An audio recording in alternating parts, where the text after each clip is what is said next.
समय इस देश में ऑपरेशन सिंदूर में देश को जिन लोगों ने, कई लोगों ने धोखा दिया है, उनमें जो मीडिया है, मीडिया का एक वर्ग, मोदी जी हैं या अमित शाह जी हैं या जो बीजेपी है, सत्ता से जब बाहर जाएंगे, देश की जनता इन लोगों को पकड़ के इनका सड़कों पे जुलूस निकालेगी, अपराधियों की तरह। सेंसरशिप इंदिरा जी के दौर में थी, इमरजेंसी का दौर था। आज ये हालात कि आपने देश में हिंसा भड़काने का, सांप्रदायिकता पैदा करने का, दो देशों के बीच में युद्ध को तेज करने का काम किया। एक एक एंकर को, एक एक संपादक को, एक एक मालिक को, एक एक रिपोर्टर को जेल में डाला। ये प्रधानमंत्री वो इंदिरा जी के आपातकाल की इतनी आलोचना करते हैं, चीजें करते हैं, वो देश के नागरिकों से पूछें कि इस समय कौन सा आपातकाल चल रहा है। इन्फ्लेटेड ईगो हमारे प्रधानमंत्री जी का है 56 इंच का। उस ईगो को पंक्चर करना, धराशायी करना, ध्वस्त करना बहुत जरूरी है। नमस्कार, मैं हूं संजीव श्रीवास्तव। आप देख रहे हैं 4 PM न्यूज नेटवर्क। मित्रों, प्रधानमंत्री नरेंद्र मोदी जी को अपना पद संभाले 11 साल पूरे हो चुके हैं। 26 मई 2014 को उन्होंने इस पद को संभाला था और अब जून आ चुका है और जो आने वाला 9 जून है, इस 9 जून को उन्हें जो ये तीसरा कार्यकाल है उसका भी 1 साल पूरा हो जाने वाला है। और यदि हम बीते 11 सालों के प्रधानमंत्री जी के सफर को उठाकर देखें तो इसमें सफलताएं कम और विफलताएं ज्यादा होने के आरोप उन पर बार बार लगते हैं। सरकार जो उनकी है उन पर यही आरोप बार बार लगता है और संवैधानिक संस्थाओं की गरिमा या उसको जिस तरीके से उसका क्षरण हुआ है, ये ब्लेम भी बहुत जमकर लगाए गए हैं और लगाए जा रहे हैं।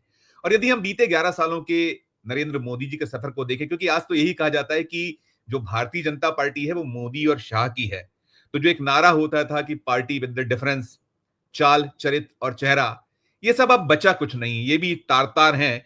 और जो बीजेपी के भीतर या जो राष्ट्रीय स्वयंसेवक संघ है उसमें भी इस बात को लेकर चर्चाएं होती हैं। सेना हो, उसे लेकर राजनीति है। न्यायपालिका के फैसले यदि रास ना आए तो फिर उन फैसलों को लेकर जो मोदी शाह के भारतीय जनता पार्टी के नेता हैं, कार्यकर्ता हैं, वो ट्रोल करते हैं कहीं और अनर्गल टिप्पणियां भी करते हैं। और अभिव्यक्ति की जो आजादी है, बोलने की जो स्वतंत्रता है, उसे लेकर भी एक बहुत बहुत लंबी फहरिस्त है। और इन सब के बीच मीडिया जो है, खासकर वो मीडिया जो सवाल करता है, प्रश्न पूछता है, वो मोदी जी को रास नहीं आता, उनकी सरकार को रास नहीं आता, बीजेपी को फूटी आंख नहीं सुहाता, उनके अनुषंगिक संगठनों को नहीं रास आता और वो जमकर ट्रोल किया करते हैं। और मैं आज जो है, आज बीते 1 सवा महीना हो रहा है, खासकर जो पहलगाम आतंकवादी नरसंहार हुआ, उसके बाद ऑपरेशन सिंदूर, सीज फायर और सीज फायर के बाद भी अब 25 दिन के आसपास होने जा रहे हैं। तो हम ये देख या पा रहे हैं कि जो भी प्रश्न उठाने वाले हैं, अगर विरोधी हैं तो उन्हें कहीं ये कहा जाता है कि वो देशद्रोही हैं, अनेक तरह के आरोप लगते हैं। और जो खुलकर मुखरता के साथ बोल रहा है वो कहीं सीखचों में भेज दिया था। और जो मीडिया है, खासकर वो मीडिया जो प्रश्न पूछ रहा है, सवाल उठा रहा है, तो उनका तो एक तरह से जीना कहीं मुश्किल सा कर दिया गया है। और कुछ ऐसा हो रहा है जो हम यदि तुलना करें, बहुत बार कहा जाता है, इंदिरा गांधी के दौर का स्मरण करती है बीजेपी, बहुत आरोप लगाती है कि वो जो एक दौर था इमरजेंसी का और जो एक उस दौर में जो मीडिया को कहीं ना कहीं सेंसर करने की बातें बार बार होती हैं। लेकिन आज क्या कुछ हो रहा है, जो मैं बिल्कुल ताजा घटनाक्रम है ये, मैंने कहा कि पहलगाम आतंकवादी नरसंहार से लेकर सीज फायर और सीज फायर के बाद की स्थिति, इन्हीं सब पर बातचीत करने के लिए चलेंगे बहुत बहुत खास मेहमान। श्रवण जी, आपका बहुत बहुत स्वागत। और श्रवण जी के बारे में सब जानते हैं कि 5 दशक से ज्यादा का आपका दीर्घ अनुभव, अनेक मीडिया हाउसेस, बड़े बड़े प्रमुख अखबारों में, समाचार पत्रों में आपने सेवाएं दी और दैनिक भास्कर जैसी संस्था के आप ग्रुप एडिटर लंबे वक्त तक रहे हैं। तो आज मैं, चूंकि कुछ बात भास्कर को लेकर भी और बाकी और भी मीडिया है, इसलिए मैंने श्रवण जी को तकलीफ दी है। श्रवण सर, बहुत बहुत स्वागत पुनः, और आपने समय निकाला इसके लिए धन्यवाद, आभार। और मैं शुरुआत दैनिक भास्कर की एक खबर से करना चाहूंगा। मैं पहले वो खबर दिखाता हूं। एक 28 मई को ये खबर थी, 28 मई को ये छपी है कि मोदी 3O की वर्षगांठ, घर घर सिंदूर पहुंचाएगी भाजपा, 9 जून से 1 माह तक चलेगा अभियान। और इसके बाद इसे लेकर जब कहीं जो एक ऐसी स्थिति बनी, विपक्ष ने घेरना शुरू किया तो बीजेपी ने पल्ला झाड़ लिया। और पल्ला झाड़ने के बाद वो आपने एक्स पे भी ध्यान दिया होगा जो बीजेपी की ओर से आया था, जिसमें कहा गया था कि ये तो फर्जी है, फ्रॉड है खबर। और फिर दैनिक भास्कर को कल इस खबर का खंडन करना पड़ा। वो खंडन भी देखिएगा आप, इस तरीके से खंडन भी उनके द्वारा किया गया है ये कि जो है कोई कार्यक्रम नहीं था। अब सवाल यही है कि जितनी बड़ी खबर उतना बड़ा खंडन भास्कर के पहले पेज पर। आपने बहुत लंबे वक्त तक भास्कर में आप रहे हैं और आपने उसकी नीति, नियंत्रण, निर्धारण सब कुछ किया है। और भाजपा तो यू टर्न मार लिया करती है, लेकिन जो ये पूरा का पूरा मीडिया को जिस तरीके से कहीं लज्जित करना या अपमानित करना, इस सबको कैसे देखें, कैसे लें इस सब पर? और ये जो इतना भय क्यों है, जो ये देश के प्रमुख अखबार पत्रों, इनकी तो टैगलाइन ही है कि आप पढ़ रहे हैं देश का सबसे विश्वसनीय और नंबर 1 अखबार। पहली प्रतिक्रिया इस सब पर आपकी, श्रवण सर। एक तो ये जो भास्कर ने खबर प्रकाशित की थी वो सही खबर थी। भास्कर पर ने जो खंडन प्रकाशित किया वो दबाव के चलते किया। ये जो दबाव है ये केवल भास्कर पर नहीं है, देश के हर मीडिया हाउस पर दबाव है। आपके चैनल को बंद कर दिया गया था, चाहे जो भी कारण रहा हो। फिर आप सुप्रीम कोर्ट गए और तमाम चीजें हुई, देश भर में चर्चा हुई, फिर वो चालू भी हो गया। 90% मीडिया या 98% मीडिया, 99% मीडिया डरा हुआ है। और भास्कर की जगह कोई और अखबार होता वो भी यही काम करता। घर घर सिंदूर ने पूरी सरकार की फजीहत कर दी थी। पूरे एक अगर वो चल जाता तो बड़ा एक अपमान सहना पड़ता सरकार को। जिस तरह से चारों ओर से आक्रमण हो रहे थे घर घर सिंदूर को लेकर, ममता बनर्जी ने जो कहा या और भारतीय जनता पार्टी में जो रिएक्शन थी वो बहुत ही भयानक थी। तो उसको वापस किस तरह से लिया जाए, ये एक बड़ा मुद्दा था। तो खंडन भी 3 दिन बाद आया, मतलब 3-4 दिन बाद आया, वो कोई अचानक से नहीं आया। आमतौर से जो खंडन होता है वो तत्काल हो जाता है, उसी समय होता है, तात्कालिक रूप से किया जाता है। और बल्कि अखबारों के खिलाफ कार्रवाई होती है कि आपने ये कैसे प्रकाशित किया, देश द्रोह का काम आपने किया, सेडिशन का काम किया, देश को भड़काने का काम किया, हमारी पार्टी को भड़काने का, सरकार के खिलाफ काम किया है। तो सरकार बैकफुट पर थी, पार्टी बैकफुट पर थी और प्रधानमंत्री भोपाल आने वाले थे।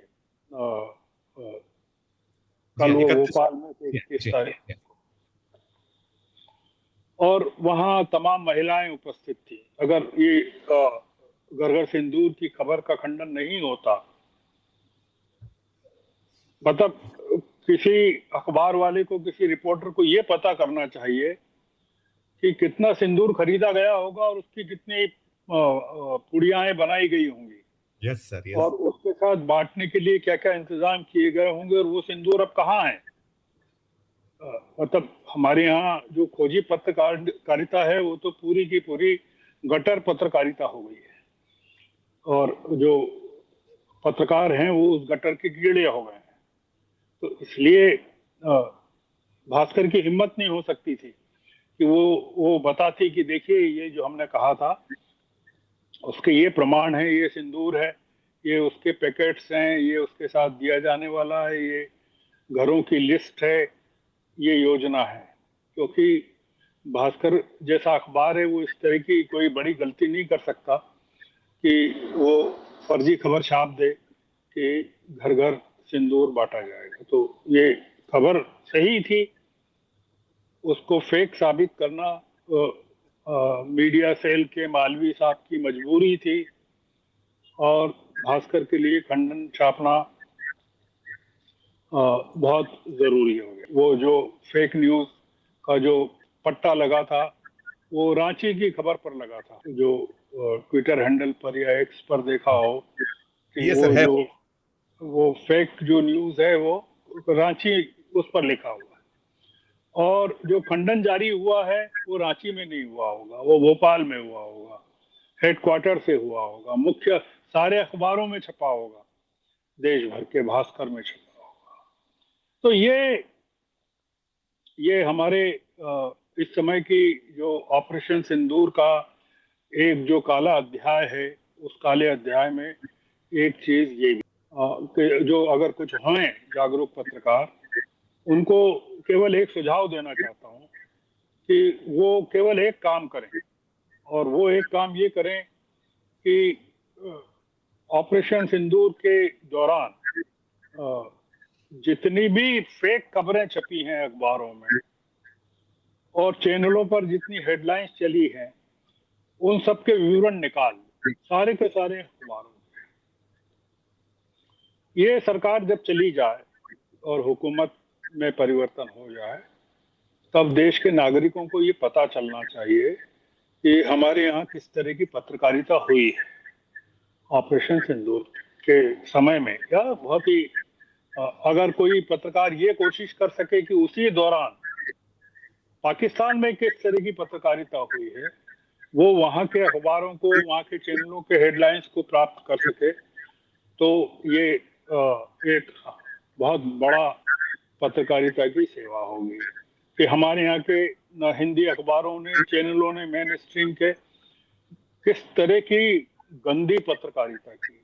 मैं आपको एक उदाहरण देना चाहता हूँ कि chief of army staff Arun Chauhan का एक इंटरव्यू, या उन्होंने जो इंटरव्यूज दिए सिंगापुर में, जी हाँ। ब्लूमबर्ग को दिए और रॉयटर्स को दिए, जी उसकी रिपोर्ट छपी है आज टाइम्स ऑफ इंडिया में, और इंडियन एक्सप्रेस में भी छपी है बड़े, और कल तो उस पर तमाम चैनलों ने चर्चा की थी। उन्होंने एक बात कही है, आप उस बात को नोट करिए, आपके जो दर्शक हैं उस बात को नोट करिए, जो छपा है वो ये कह रहे हैं कि almost 15% of the operational time, मतलब ऑपरेशनल टाइम आर्मी का, yes sir. almost 15% of the operational time during Operation Sindoor was spent countering fake and disinformation. Sir आज ये टाइम्स ऑफ इंडिया में सीडीएस के हवाले से ये खबर है जो प्रमुखता से छपी है। आप सोचिए कि एक ऑपरेशन सिंदूर चल रहा है, उस दौरान आर्मी के प्रमुख लोगों का 15% टाइम,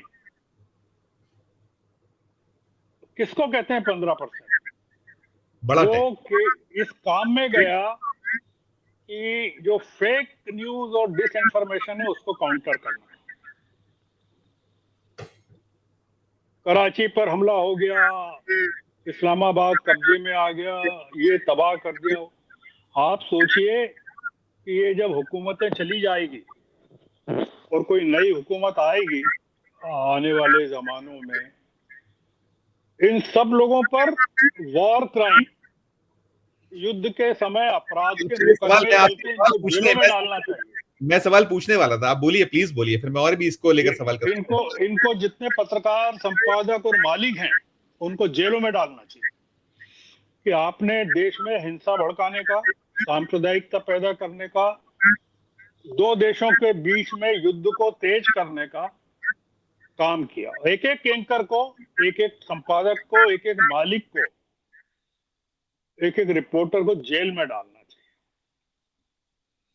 कि 140 करोड़ के देश के साथ आपने किस तरह का व्यवहार किया, और अभी भी कर रहे हैं, बंद नहीं किया उन्होंने। ये समझते हैं कि ये जो मोदी जी हैं या अमित शाह जी हैं या जो बीजेपी है, ये आने वाले 100 सालों तक सत्ता में रहेगी, ये इनका ये मानना है। ये जब भी होंगे सत्ता से, जब बाहर जाएंगे, देश की जनता इन लोगों को पकड़ के इनका सड़कों पे जुलूस निकालेगी अपराधियों की तरह। और ये जो मैंने कहा सुझाव कि किसी को रिसर्च करना चाहिए डेली बेसिस पे, सारे अखबारों की स्कैनिंग करना चाहिए, उसको संभाल के रखना चाहिए, और ये चैनल्स की हेडलाइंस को फोटो उसके लेके, उसका कंटेंट लेके प्रिजर्व करना चाहिए, और एक रिसर्च में एक किताब निकालनी चाहिए कि जब देश युद्ध पर हो तब हमारे सत्तारूढ़ दल के जो नेता हैं वो हमारे कर्नल के बारे में क्या अपमानजनक बातें कहते हैं। जो सत्तारूढ़ दल के नेता हैं वो हमारी सेना के बारे में क्या कहते हैं, हमारी अदालतें क्या फैसले देती हैं, हमारी सुप्रीम कोर्ट क्या फैसले देती है, हमारे अखबार क्या लिखते हैं, हमारे चैनल क्या कहते हैं, हेडलाइंस कहते हैं, हमारे सत्ता में जो बैठे हुए लोग हैं वो किस तरह की भड़काने वाली बातें करते हैं। ये होना चाहिए, कोई कर रहा होगा निश्चित रूप से। आपातकाल को लेकर अगर इतनी आपातकाल के में जो सेंसरशिप थी, जो पत्रकारों पर जुल्म हुए, कई को जेल में डाला गया, कुलदीप नैयर वगैरह तो कई हैं जिनको जेलों में डाला गया, अखबारों में सरकार के डायरेक्टर्स बिठाए गए, एक एक लाइन जो छपती थी वो सरकार को दिखाना पड़ती थी, पीआईबी में दिखाना पड़ती थी। नई दुनिया में उस समय राजेंद्र माथुर जैसे सशक्त संपादक होते थे जिन्होंने जेल जाने की परवाह नहीं की और उस अखबारों की जगह को वो खाली छोड़ देते थे प्रतीक स्वरूप। आज की पूरी पत्रकारिता ये जो है, हिंदी के तमाम अखबार, एक भी अखबार नहीं है हिंदी का जिसको आप कह सकें सम्मान के साथ, अभिमान के साथ कह सकें कि ये जो अखबार हैं या ये जो पत्रकार हैं वो इस तरह की पत्रकारिता नहीं कर रहे हैं। तो ये जो आपका सवाल था ये बहुत ही गंभीर मामला इस समय वॉर टाइम में जो हमारे, मैंने जो आपको चीफ ऑफ डिफेंस स्टाफ ने कहा, जी 15% ऑपरेशनल टाइम खत्म होने का मतलब है कि 15% सेना का एम्यूनेशन खत्म हो गया, दुश्मनों पर बेकार चला गया। 15% जहाज नष्ट हो गए, 15% गोला बारूद नष्ट हो गए फेक न्यूज को काउंटर करने में। ये आपका आर्मी का प्रमुख कह रहा है। आर्मी के लोग इतने शानदार होते हैं बेचारे, इतने ईमानदार और इतने अद्भुत होते हैं कि वो राजनेताओं की तरह सड़कों पर आकर बात नहीं करते, काउंटर नहीं करते। उन्होंने कहा सीडीएस से कि जब हम ऑपरेशन में बिजी थे तब हमारे यहाँ की 2 महिला स्पोक्स पर्सन पत्रकारों को ब्रीफ कर रही थी, और जैसे ही ऑपरेशन खत्म हुआ हमारे जो डीजीएमओज हैं वो आ गए ब्रीफ करने के लिए, हमने देखा।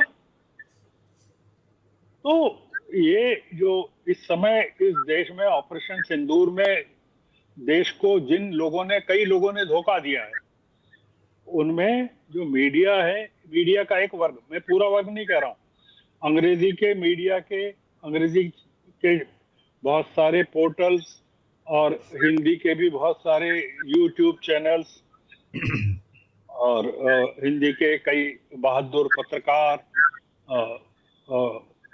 अभी भी काम कर रहे हैं, उस समय भी निर्भीकता से काम। मैं सबको नहीं ले रहा हूं इसमें, बहुत सारे लोगों के साथ हम भी बैठते हैं डिबेट्स में और वो जो हम उनको सुनते भी हैं, आज भी सुनते हैं। मैं उस मीडिया की बात कर रहा हूं जो देश का या हिंदी जगत का एक बड़ा वर्ग सुनता है और देखता है, और जो मेन स्ट्रीम मीडिया जिसको कहते हैं या मेन स्ट्रीम के अखबार जिसको कहते हैं, मैं उनकी बात, तो भास्कर कोई एक्सेप्शन नहीं है। नहीं, मैं सर इसमें दो उदाहरण और दूंगा, मैं 2 और है। यही हम जो सवा महीने की बात करते हैं, आपने कहा भी बहुत सारे हैं। हमने वायर को देखा था, वायर ने वो जो सीएनएन की खबर उठाई थी, उस खबर के बाद उनकी पोर्टल को बंद कर दिया गया था। वो उनका इतना गुनाह था कि उन्होंने वो सीएनएन की खबर को छाप दिया। एक दूसरा हिंदू को हमने देखा, हिंदू में जो विजेता सिंह थी, उन्होंने तो वो मलबे का एक कहीं वो उसको अपने एक्स पे किया था, वो ट्रोल हो गई।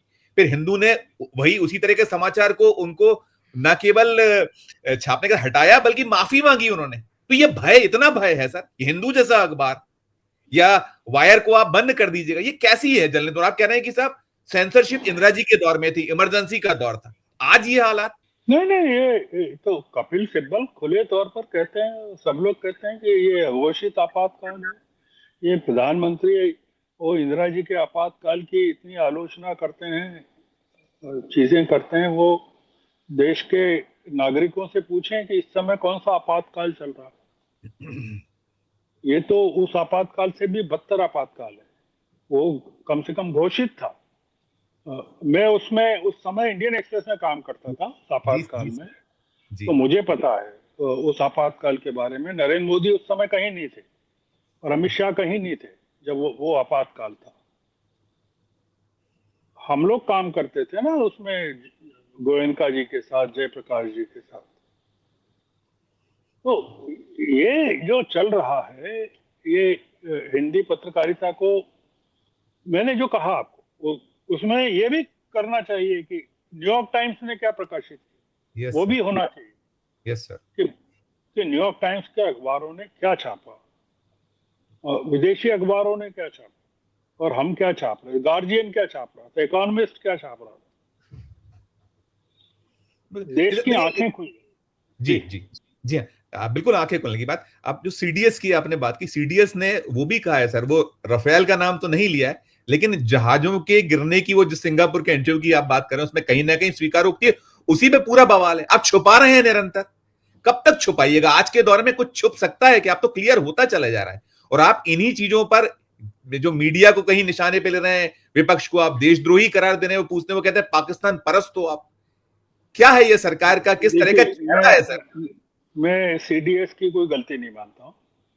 ये सीडीएस का काम नहीं है बताने का। सीडीएस ने बहुत ही विनम्रता पूर्वक स्वीकार कर लिया कि हाँ गिरे हैं। उन्होंने इसका भी खंडन किया कि आपके रफाल गिरे हैं 6, जी उन्होंने जी मना कर दिया। आर्मी का काम अपनी कमजोरियों को जाहिर करना नहीं है, अपनी बहादुरी को दिखाना है। जी जी जी जी विमान गिरे कि नहीं गिरे, सीडीएस ने ये तो नहीं बताया ना कि हमने पाकिस्तान के कितने विमान गिरा है जी जी इंटरव्यू में। जी जी उन्होंने केवल यही कहा ना कि हमने 7 तारीख, उन्होंने क्या कहा, उन्होंने कहा 7 तारीख को इनिशियल सेटबैक हुआ हमको, 7 तारीख को। उसके बाद जब हमने 7 को ही दोबारा अटैक किया, 8 को किया और 10 को किया, पाकिस्तान की इतनी ताकत के बावजूद, चीनी सपोर्ट के बावजूद, हमने उनके एयर बेसेस को ध्वस्त कर दिया, 9 एयर बेसेस को नुकसान पहुंचाया। चाइनीज मेड रडार और चाइनीज मेड मिसाइल्स और टर्की के ड्रोन भी काम नहीं आए पाकिस्तान के। तो सीडीएस का बहुत ही शंग्रीला डायलॉग में, सिंगापुर में और दुनिया भर के जो आर्मी चीफ, डिफेंस चीफ के साथ वो हैं, और वो कह रहे हैं कुछ बात, वो वो अपने पद की गरिमा का पालन कर रहे हैं। Yes sir. Yes sir. ये बात यस जो कहना चाहिए या नहीं कहना चाहिए वो हमारे रक्षा मंत्री को कहना चाहिए, हमारे प्रधानमंत्री को कहना चाहिए। तो इसलिए मैं कितने, उन्होंने ये कहा गिरे हैं बस काफी है। वो ये जी कह रहे हैं कि ये जानने की जरूरत नहीं कितने गिरे, ये जानने की जरूरत है कि उसमें हमारी कमियां क्या रह गई है, गलतियां क्या हुई, टेक्निकल एरर क्या हुई जिसको हम ठीक कर सकते हैं। मतलब दुनिया के देशों में भी इस तरह की कोई परंपरा नहीं है कि कोई आर्मी का जो मुखिया है वो बाहर जाके ये कहे कि हमारा इतना नुकसान हुआ। देश को डिमोरलाइज क्यों करना चाहिए कि नहीं हमारे इतने, हम ये बताएं कि हमारे इतने रफाल गिरे तो हम क्या हासिल करना चाहते हैं। तो मैं नहीं सर, इस आप मामले में जी बिल्कुल जी आर्मी के साथ हूँ और जी आर्मी चीफ और डिफेंस चीफ के साथ हूँ कि ठीक है। अब आप अगर बहुत महान पत्रकार हैं, आपका इंटरेस्ट केवल ये पता करने में कितने गिरे, ये पता करने की का काम जो फ्रेंच कंपनी है, रफाल कंपनी, वो कर रही है। जी हाँ। जी हाँ। उसकी इन्वेस्टिगेशन टीम कर रही है जी हाँ। जी हाँ। और वो कारणों का पता करने में लगी हुई है कि ये हमारे रफाल जो हैं एक एक विमान करोड़ों रुपए का, अरबों रुपए का है। वो उसकी कमियां अगर हमको पता नहीं चली तो अरबों रुपए की जो मिलियन अरबों ट्रिलियन डॉलर्स की कंपनी है वो बैठ जाएगी। जी जी जी जी। नहीं, आपने आपने सीडीएस की बात की, और हम तो वही कह रहे हैं कि सरकार की ओर से जवाबों की जो मांग हो रही है, आपने ध्यान होगा कि वो जो हमारे वायुसेना के प्रमुख थे अमरप्रीत सिंह साहब, उन्होंने तो रक्षा मंत्री जी की मौजूदगी में कुछ चीजों को कहीं कहा था, लेकिन अभी तक सरकार की ओर से कुछ चीजें आती नहीं है, ना वो अम, उनका अमर खंडन करती है ना अमरप्रीत सिंह को सलाम करना चाहिए कि उन्होंने पोल खोल कर रख दी, हमारे HAL की पोल खोल के रख दी, हिंदुस्तान एरोनॉटिक्स लिमिटेड की पोल खोल के रख दी कि 2021 में आपने तेजस विमानों का कॉन्ट्रैक्ट साइन किया था, 2025 तक आपने कोई डिलीवरी नहीं दी। और ऐसे टाइम में हम लोगों को लगता है कि हमारा जो सेल्फ रिलायंस है वो बहुत जबरदस्त होना चाहिए, हथियारों के मामले में, विमानों के मामले में, आर्टिलरी के मामले में। ठीक कहा उन्होंने। अगर आप अगर आप बंद कमरों की बातों को पर ध्यान नहीं देना चाहती है पॉलिटिशियन, तो वायुसेना का चीफ हिम्मत कर रहा है, उसका क्या बिगाड़ लेंगे आप? उनका कार्यकाल अगले साल अक्टूबर में खत्म हो जाएगा। वो कम से कम हिंदुस्तान की आर्मी के इतिहास में कम से कम एक चीज के लिए तो जाने जाएंगे कि उन्होंने कॉन्फेडरेशन ऑफ इंडियन इंडस्ट्री के की समिट में इतने अपने जो डिफेंस मिनिस्टर और नेवी के चीफ के सामने, इतने व्यापार के बड़े बड़े प्रतिनिधियों के सामने हिम्मत तो की कुछ कहने की। Yes yes yes. वो किसी संत के, वो कोई ऐसे सेनाध्यक्ष तो नहीं थे कि किसी संत जी के दरबार में पहुंच गए हों, चित्रकूट में या और कहीं पर। सर, आपने गोदी मीडिया या जो गटर मीडिया या जो मोदी मीडिया की बात की, और उसमें आपने बहुत कुछ कहा, लेकिन हम जो सवा महीने से देख रहे हैं, आपने उसको पहले कहा है, लेकिन क्या खुली छूट है? आप सूत्रों के हवाले से कुछ भी कीजिए, दुनिया के सामने हमारी भद्द पिटे, अंतर्राष्ट्रीय स्तर पर हम बदनाम हो, और आप वो पुनरावृत्ति करते चले जाइए। आपने वैसे कहा है कि उसको इकट्ठा करो, बताना, लेकिन आज के दौर में इनको कहीं शर्म नहीं हो, ना सरकार को कोई लाज आती है कि इस पे कहीं तो कंट्रोल हो? वहां आपको सूट करता है, चलने दीजिए, जो बकबक कर रहे हैं, जो दिखाना चाहते हैं, देश को कुछ भी भ्रमित करते रहे। मैं आपको इसलिए कह रहा हूं कि हमारे प्रधानमंत्री जी भी वही कर रहे हैं जो मीडिया कर रहा है। अमरप्रीत सिंह जी ने जो कहा बिजनेस समिट में, उसके ठीक अगले दिन कानपुर में प्रधानमंत्री जी ने अमरप्रीत सिंह को कॉन्ट्राडिक्ट कर दिया। उन्होंने क्या कॉन्ट्राडिक्ट किया कि हमारी सेनाओं ने पाकिस्तान में सैकड़ों मील अंदर जाकर हमारी ब्रह्मोस मिसाइल और देश के निर्मित हथियारों से उन पूरे के पूरा उनको तबाह कर दिया, आतंकवादियों के ठिकाने को। Yes sir, yes.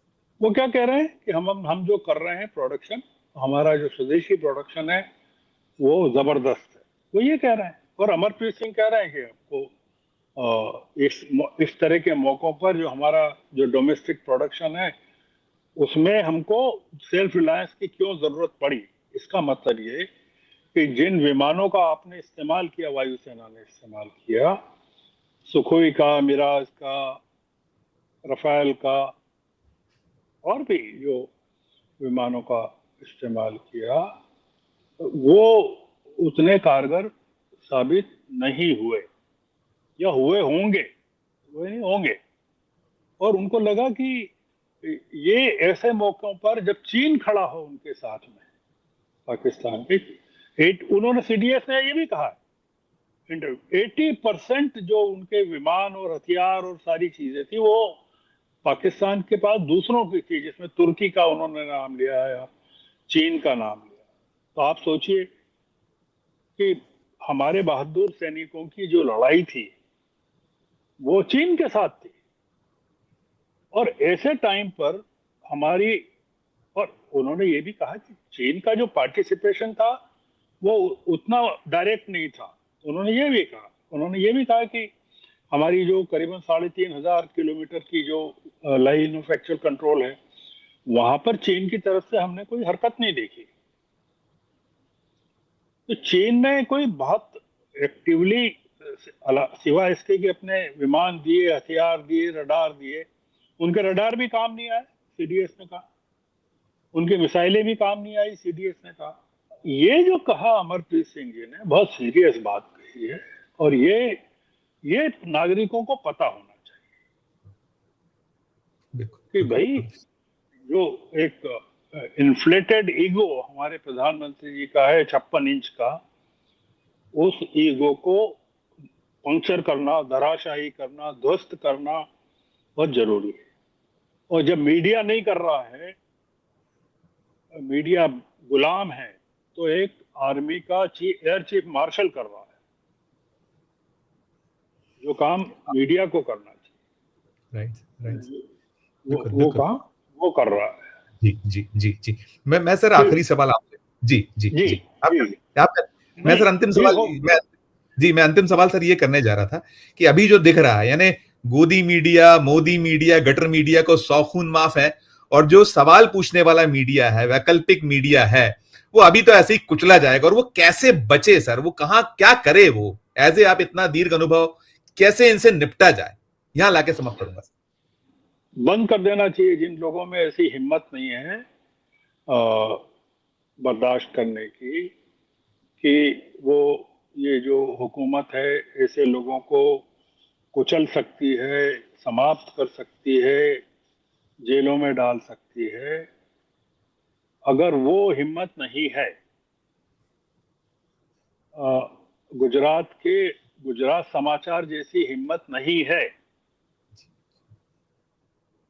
गुजरात समाचार पर ईडी का इतनी बड़ी कार्रवाई हुई। उनके जो मालिक हैं श्रेयांश प्रसाद और बाहुबली, 80 साल से ज्यादा की उम्र है उनकी, और बहुत ही बहादुरी के साथ जर्नलिज्म करते हैं। को जेल में डाले, पकड़ लिया गया बाहुबली। अगर वो हिम्मत नहीं है तो मीडिया में काम करने की जरूरत ही नहीं है। मीडिया बंद कर देना चाहिए। उससे बचने का कोई तरीका नहीं है। आप ये कहें कि सेना में भी भर्ती होना है और फ्रंट में भी नहीं जाना है, yes. गोली भी नहीं खाना है, तो भैया क्यों सेना में भर्ती क्यों होना चाहते हो? मुफ्त के राशन के लिए और आर्मी की कैंटीन के लिए जाना चाहते हो? किस लिए जा रहे हो? कि फिल्म सिटी में काम करना है और दारू पीना है और 5 स्टार होटलों में डिनर लेना है, इसलिए जाना था। मैं जो पत्रकार मेरे साथ जाते थे, मैं जाता था बल्कि मोदी, ये मनमोहन सिंह जी के एंड में प्रेस पार्टी में विदेशों में जाता था, अटल जी के साथ जाता था, सभी लोगों के साथ गया हूँ, कई बार गया। वो जो पत्रकार भंडेती करते थे मनमोहन सिंह जी के टाइम पर, देखा है मैंने भंडेती करते हुए, वो आज इस सरकार की भी कर रहे हैं वही, और बड़े बड़े चैनलों में बैठे हुए हैं, मैं नाम लेके बोल सकता हूँ। और वो कोई अगली हुकूमत आएगी उसके भी तलवे चाटेंगे। तो इसलिए वो लोग, उनके बड़े बड़े बंगले, बड़े बड़े फार्म हाउस और ऐशगाह, उनकी आदतें, उनकी शराब पार्टियां, उसको बचाने के लिए जरूरी है। हिंदी का जो छोटे अखबारों का, पोर्टल्स का जो गरीब पत्रकार, बहादुर पत्रकार है, उसको इन सब चीजों की जरूरत नहीं है। वो लड़ रहा है और सताया भी वही जा रहा है। Yes sir. उसको डर नहीं है। तो ये जो दिक्कत है, बड़े अखबार, बड़े संपादक, बड़ी तनख्वाहें, मोटे, उनके साथ दिक्कत है। ये जिनके बहुत सारे धंधे दूसरे भी हैं अखबार के साथ। जी। जो पत्रकार जमीन से जुड़े हैं उनके साथ दिक्कत नहीं, पर जो जमीन के धंधे से जुड़े हैं उनके साथ दिक्कत है। ठीक बात। बिल्कुल। ये जो खबर छाप के खंडन करना है, ये वही लोग करेंगे, वो कोई नहीं करेगा। इसलिए ये, इसमें आपका सवाल है कैसे बचें, एक ही है उत्तर, छोड़ दो अपना कुछ अफीम की पुड़िया नौजवानों को बांटने का काम कर लो, मोहल्लों में नशे की दवाएं बांटने का काम। बिल्कुल। पत्रकारिता क्यों करना है? किसने कहा? कोई कुंडली में तो लिखा नहीं है कि पत्रकारिता करना है। Yes, yes, yes. हाँ? नहीं श्रवण सर, इसीलिए हम आपके मुरीद हैं, हमारे दर्शक मुरीद हैं कि आप इतनी ही बेबाकी अब कहाँ बची है, और आप बहुत दुटूक और साफ साफ बोल दिया करते हैं, और आपका मशवरा बहुत ठीक है, क्लियर है कि यदि आपको सरकार को कहीं उसके सही चेहरे को रखना है देश के सामने, तो आपको जो वो जुल्म कर रही है उसे सहना होगा। और वो दिन आएगा कि जब ये सब खत्म हो ही जाएगा, बहुत देर तक दूर तक नहीं चलते, जो तानाशाह होते हैं या जो इस तरीके के लोग होते हैं उनका वक्त आता है, और ये जो भटैती करते हैं या जो भांडगिरी करते हैं, इनको छोड़ देना चाहिए जर्नलिज्म, यदि ये नहीं कर सकते हैं। आपने बहुत ठीक फरमाया। श्रवण सर, आपका बहुत बहुत धन्यवाद, बहुत बहुत आभार, आपने वक्त दिया, शुक्रिया सर। तो ये थे श्रवण गर्ग साहब। सुन लिया आपने, एकदम खरी बात, खुली बात कि जुल्म तो होते रहेंगे, और जो यही जो है, ये जो सही जर्नलिज्म करने वाले लोग हैं, वही इस देश को बचा पाएंगे। अपनी आपकी क्या राय है, इस वीडियो कमेंट बॉक्स में जाकर टिप्पणी कीजिएगा, और चर्चा अच्छी लगे तो चैनल को लाइक कीजिएगा, सब्सक्राइब कीजिएगा, ज्वाइन का बटन दबाइएगा तो हमारी हौसला अफजाई होगी। प्यार और इस्तेमाल रखिए और देखते रहिए 4 PM न्यूज नेटवर्क। धन्यवाद, नमस्कार।